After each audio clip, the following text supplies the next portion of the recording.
Week 3, day 5. Guys, I haven't made any video throughout this week. Like, this is the first video I'm actually making because I didn't really take any trade this week. Like, this week has been like a very low trade frequency week. Like, the only actual setup I took, when I say actual, the only actual setup by by sticking to my rules. I know you guys are about to say, oh, he's about to say he crashed out. No, I didn't really crash out, but the only trade I took like this week was this Friday today, and I'm up like 2 point something K on my eval. So yeah, let's go. So it's remaining 800. I was risking 1.5. I don't even know why I made 1 point something instead of 1.5, but still I'll still need one more day regardless to pass. So I need 800 to pass. I know we could do it next week. Like, I'm not even like tripping. We could do it next week. So yeah, that is basically it. And I took a trade on Tuesday. That one, the trade, I only took it because of it was remaining 1 second for the candle to close, and I entered 1 second before, and immediately the candle closed. It closed above my internal high, so my break-even higher level already got took out. So there was no point being in the trade again. I don't take trades once my internal high, but I entered 1 second before, so I entered like prematurely, and I do that sometimes. So I'm not really mad. So I exited immediately, and when I exited, it went down. So I lost like a little bit, like 100 or so. Then after that, I took a trade on Thursday, which was outside of my trading hours, but was still with my rules. And I keep saying that, but it's like, it was a break-even trade. And we took a trade this Friday, and it was a very beautiful trade, very beautiful trade. Scary too. I'm going to show you guys because it came down, almost up. Now I was down like 900. I was like, fuck. I literally stood up from my chair because I couldn't watch it anymore, and I was like, damn. Then this kind of just kept on pumping up to my direction. I'm like, damn, let's go. Once it hit my internal high, broke even immediately, and ended up hitting take profit, made like 1 point something up, and total we're up like 2 point something for the day. So we're up like 2,200, right, on my account. So I need like 800 to pass basically. So yeah, I don't know, like I don't know if you guys like seeing the chart because I know everyone trades differently, but I'm still gonna show you guys. Let me know. Like, I don't know. I know some people be commenting on my videos, so it's like, let me know if you like to see like my charts, and even though it's not gonna make a difference, just let me know. But I know we all trade differently, so yeah, I'm gonna show you guys the chart. Show you guys what I took. So coming into the market today, like, I was really bullish because if you look on 4 hours, we tapped into the sell side liquidity. We started disrespecting the bearish fair value gap. And you go to the 1 hour, also doing the same thing. So once I came to the market, my bias was this high. I don't know if there's okay. So Asia high, and also there was this 4 hour on field gap, and yeah, okay. So this was the 4 hour on field gap, and we had this 1 hour on field gap. So that was basically my drawn liquidity for the day. And if we go to the 1 minute, we had this 1 hour on field gap below this 1 hour on field gap here.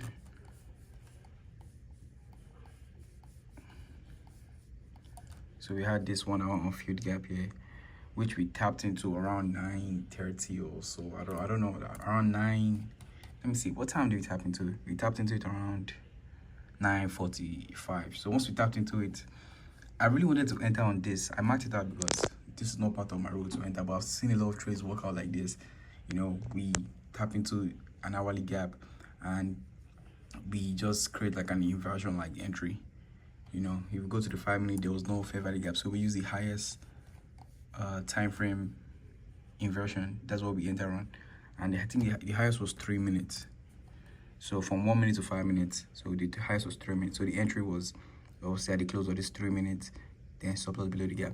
At the end, I just like marking out all these things just to see them happen repeatedly, so that I can decide to add it. But I've seen like this week, 3 setup formed like this, and they played out. But obviously not part of my entry. I just like marking them out. But the entry I took was this. So we tapped into, we said displacing above. We took out Asia. We took out this Asia high and this this 4 hour gap. So once we took it out, I still had my I still had this drawn liquidity above here. This was the drawn liquidity I was targeting. So once we started displacing up, like, bro, look at this. We just said displacing. We said displacing up. Then we had this 5-minute gap right here. This was very clean. Like, I like this. We had this 5-minute gap. And so once we tapped into this 5-minute gap and we inversed this 5-minute gap, you know, I entered just at this inverse right here, this 1-minute inverse. So once I entered, I kept my stop loss below this gap, like the wick of the gap. That's usually what I do, the wick of the gap. And I was targeting 1-to-1. So you can see, bro, just imagine this. Let me move this away. You enter the trade, goes up a little. This is my internal high. Obviously, I'm waiting for this to get taken to break even. It said going lower. Like, I was down 900 here. I was down 900. Then all of a sudden, I saw this big long Drake candle. Like, damn, bro, thank God, bro. I was like, damn, I'm probably gonna lose this account. I'm not gonna lie to you. I was like, I'm probably going to lose this account. And you just saw this Drake candle, boom. Next candle, 2 candle. I broke even so fast. Like, I broke even so fast. And, you know, took out went straight to take profit. Exited. And I think and I noticed that I haven't been showing you guys my account. I haven't been showing you guys the, you know, history and all. So let me just show you guys this. Still trading the Tradeway account. If we look, I'm up 52,264. Still the same as, if we look at this, it's still the same as the one I showed before. And if you see right here, it hasn't updated yet. So I was waiting. In 34 minutes it's going to update, and you see I'll be up 2,000 to whatever I just said.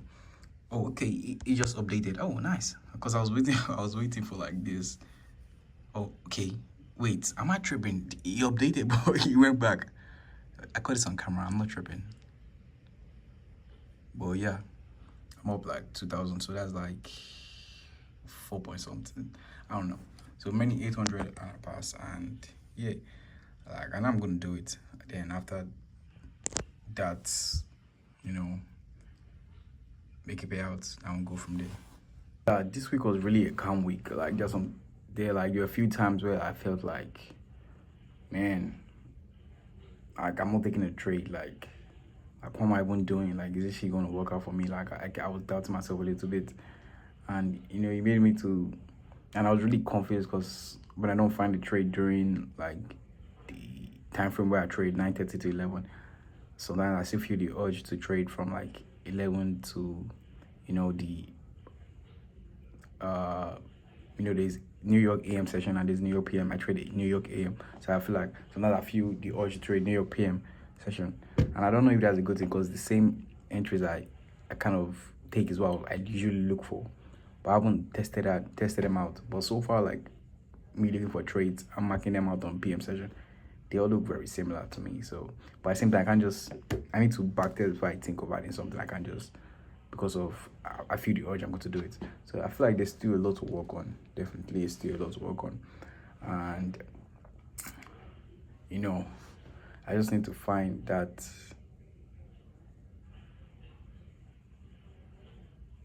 spot where I'm kind of like doing what I need to do, you know. Like, I feel like this week wasn't bad, like, in terms of breaking rules, and this thing wasn't bad because I sat on my hand like most of the times. Like, apart from the Thursday trade, like, basically all other trades were good. So that's a Friday and the Tuesday trade. I obviously entered 1 minute before, but like something I usually do, you know. So just to get that quick entry. So, but yeah, but apart from that, like, this week was a good week. I just want to see how next week going to be. I'm going to try and rush it. We just need one more trade. I'm going to risk 800 on the next trade. So even though I lose the next trade, if I lose 800, I can still risk 1.5 next trade, and I will still pass. I think so. Yeah. So even if I lose 800, I know the next trade, if I risk 1.5, I'm still going to pass. So I'm going to lower the risk. And once I pass, obviously, I'm going to start risking 600 on per trade. You know, and I feel like my goal is obviously before the end of the month, probably make a 1K payout. Then from there you start scaling up. From there you get 3 accounts, because that's the goal. Once I make a payout, then I'm going to get 3 accounts at once. Then the next, if I pass the 3 accounts, then I'm going to, once I make a payout from them, I can get 5 accounts. So that's just how it is. And obviously I might lose the first 3 accounts I get, but it doesn't really matter. I'm going to copy trade on all of them. I'm not going to trade them manually. I've had my fair share of trading manually, bro. I'm not fucking trading manually again. Like, that shit sucks. So copy trade. Then yeah, we just do what we did over and over again till we get to that 30K, you know. And I'm not trying to make it for the end of the month. If it does happen, it's fine. But if it doesn't, I'm not tripping, you know. We're just gonna keep doing the same thing we're doing. So yeah, ending this week up 2.2K. Yeah, 2.2K. So 800 more. I'm gonna pass, baby. Let's go.